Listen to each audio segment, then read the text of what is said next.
8 minutes into hour number 3, we'll talk to the leader of the Icelandic Parliament, who's one of the main people leading the charge against the bankers. Very exciting information. You want solutions?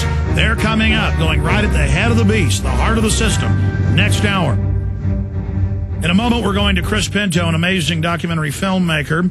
We're going to be talking to him, and also you guys are welcome to get some of the DVDs of the films that we have at Infowars.com in there and show a few short clips of video behind Chris Pinto for PrisonPlanet.tv viewers to see the quality of these films. But I mentioned this at the first of the show. I want to cover it briefly now. This is an article out of ESPN.com today, Culled Out by Robert Montgomery. I want to get him on. And it says, when the World Wildlife Fund, a bunch of eugenicists, and the International Fund for Animal Welfare completed their successful campaign in Ontario, they were able to ban many types of hunting. And now they're saying it's mean to fish. Now, there's big trawlers out there in the Gulf of Mexico and the Atlantic and Pacific that are overfishing. There are some problems. This is waterways. This is lakes, ponds, streams, rivers. And it goes on to say, now we see NOAA, the National Oceanic and Atmospheric Administration, and the administration planning the future of recreational fishing access to America based on a similar agenda of these same groups and other big green anti-use organizations. Because if they can train you what type of light bulb you can have, what type of toilet, what type of car, they can do anything. Home inspections through an executive order by President Obama. The current U.S. direction of fishing is direct parallel to what happened in Canada with hunting. The negative economic impacts on hardworking American families and small businesses are being ignored. And it goes into the announcements of this unelected panel run by World Wildlife Fund, Greenpeace, Defenders of Wildlife, Pew Environment Group, and others produced a document entitled Transition Green. And it breaks down what they're going to be doing. It says our lakes, everything. And clearly, most U.S. lakes are full of fish, and they can always be restocked. But this is about total control, federal licensing to be able to fish. This is about domesticating us and getting full control over our lives. Okay, shifting gears now. I only carry the best documentary films and books in our online video bookstore at Infowars.com. If you don't have a computer, that's fine. Everybody can call the toll-free number, 888-253-3139, or write to us at P.O. Box 19549, Austin, Texas, 78760. Again, P.O. Box 19549, Austin, Texas, 78760. But these are among some of the best documentary films with documents, interviews. They also hire professional actors. And again, we're going to show you some clips of that from each of the films in the background while Chris Pinto is talking. Secret Mysteries of America's Beginnings, Volume 1, The New Atlantis, who these people are, how they tick, their own documents, who the Illuminists are. Then Part 2, Riddles in Stone, The Secret Architecture of Washington, D.C. Part 2 of Secret Mysteries of America's Beginnings. Part 3, Eye of the Phoenix, Secrets of the Dollar Bill, all the occultism. In fact, we'll get a document cam shot of this, and we'll show the viewers of what's on the cover here. And then now it's intriguing because he goes into a whole separate area, but it ties into all this. And I just finished reading a thick encyclopedic-level book, A Dark History of the Vatican, and some of the things that went on there. Now, this is not a Catholic bashing fest. And there have been plenty of atrocities by Protestants in Europe as well. But it's important to understand what's happened to religion in our culture and why the Vatican today is calling for world government. And again, I'm not a Catholic, but I'm not here bashing Catholics. We've got Pat Robertson saying forced abortion in China is good and socialism is of God and of Obama. We have the clergy response teams today. Tens of thousands of preachers recruited to tell their flocks Romans 13, submit to government, turn your guns in, take shots, go to FEMA camps when you're told. We broke that 4 years ago here on Genesis with Pastor Butch Paul with the secret documents, and now it's mainstream news. But we're going to get into this today because A Lamp in the Dark is stunning information. So we now go to writer-director Christian J. Pinto, produced the award-winning documentaries that we just mentioned, and he joins us today. Chris, thanks for coming on. Hey, Alex, it's good to talk to you again. So much is happening.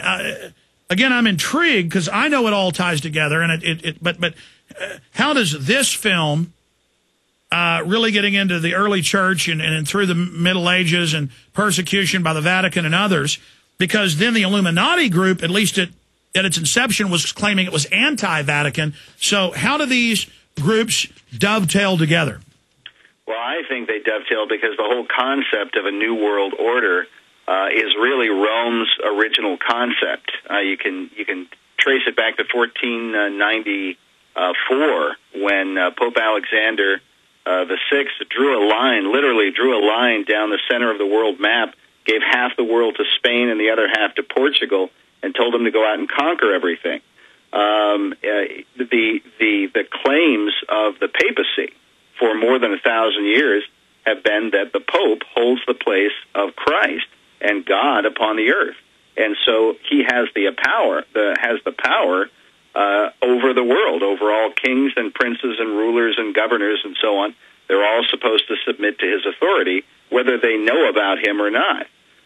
Some people might remember the film years ago with Richard Chamberlain, Shogun, the big, long 6-hour series that was based on the book by James Clavell.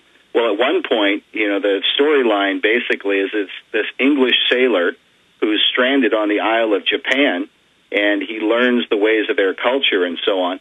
And there's all of these Jesuit priests that are there in Japan, and they're working, of course, to try and take over the shoguns and their empire and so on there in Japan. But the shoguns don't realize this. And Richard Chamberlain at one point is trying to warn them about what these guys are doing. And he informs them at some point that the Pope had given their land over to the Portuguese. And they're looking at him and say, well, this is not possible. How is this possible? And so on. Of course, they had no idea that the papacy and the Vatican have made these claims for centuries. And they had the Portuguese rudders. That was the big secret, was that the Vatican had the good maps of the seaways that nobody else had globally. Right. And from what I understand, the Jesuits actually counterfeited some of the maps and showed them to the shoguns to deceive them about the land masses and the waterways and all that kind of stuff. Well, let's fast forward for a moment. In my research for Endgame Blueprint for Global Enslavement, we discovered that the Bilderberg Group, with some key people from the Vatican, actually in the early 50s, and this has now been declassified, that they had the idea for the European Union, and that was the Treaty of Rome, then that was expanded in 1957 when they officially really started setting up the European Union.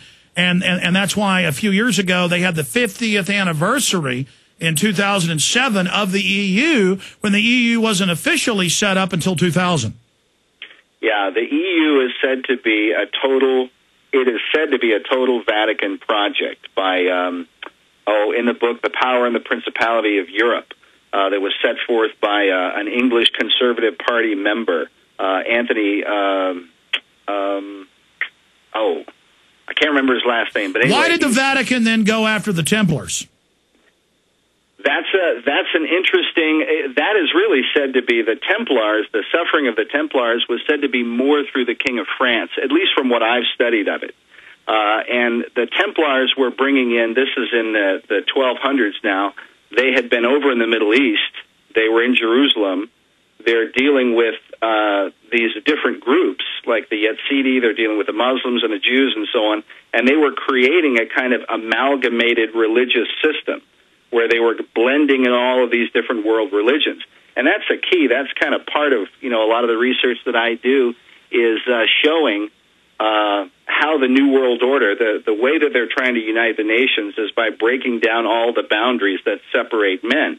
World politics is one of them, but world religion is another. And we see the UN pushing this, Maureen Strong pushing it, but separately we see the last couple popes getting up and having these big conclaves of all the religious leaders there in Vatican City praying together.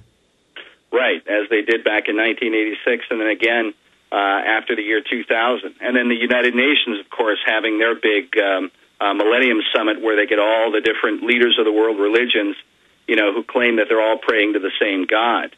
But that's all part of this move to create a one world religion or a world religious belief system that will go hand in glove with a world political system. But from the beginning, Rome was using Christianity as a political tool once Christians were able to become dominant. So I'm going to try to shut up now. We're about to go to break, but let's go through the chronological order of what the film covers, because it's key information.